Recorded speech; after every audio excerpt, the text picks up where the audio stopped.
আজ একটু মাশরুমের তরকারি করব, তাই মাশরুমকে কেটে ধুয়ে রেখেছি, আলু ছুলে রেখেছি, পেঁয়াজের খোলা ছাড়িয়ে রেখেছি, একটু রসুন ঠিক করে রেখেছি। প্যানেতে তেল দিয়ে দিয়েছি।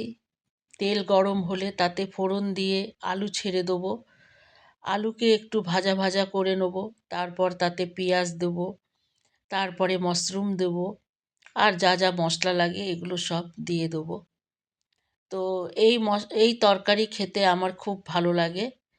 আর মাশরুমের তরকারি আমার মা বানাতো সর্ষে বাটা দিয়ে, সেটাও কিন্তু খুব সুন্দর লাগে খেতে।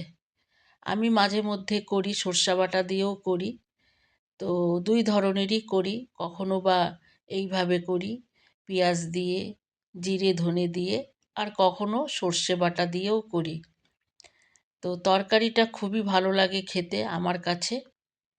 তো এবারে আমি পেঁয়াজটাকে কেটে নিচ্ছি। আলুটা ভাজা ভাজা হতে হতে পেঁয়াজটা কেটে নিচ্ছি।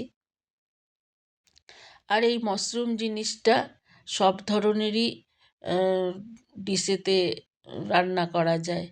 চাইনিজ ডিশে তো খুবই চলে মাশরুম। তো আর এদিকে তরকারির মতন করে আমরা ভাতেও খেতে পারি, তারপরে রুটি পরোঠার সাথেও ভালো লাগে। তো মাশরুমটা সব ধরনেরই করা যায়। তো এদিকে আমি রসুনটা থেঁতো করে নিচ্ছি। রসুনটা থেঁতো করে তারপরে এর মধ্যে যা যা মশলা লাগে সব মশলা দিয়ে দেবো।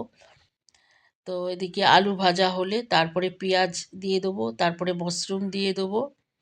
তো আমি দিয়ে দিয়েছি, দিয়ে ভাজা ভাজা করছি। করে তারপরেতে আমি তাতে সব ধরনের মশলা দিয়ে দেবো। মশলা বলতে ধনের গুঁড়ো, জিরের গুঁড়ো একদম সামান্য দেবো, ধনের গুঁড়ো একটু বেশি, আর নুন হলুদ এই সমস্ত।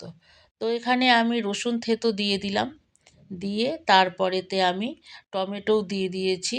এইবারে মশলাগুলো সব দিয়ে ভালো করে কষিয়ে জল দিয়ে দেবো।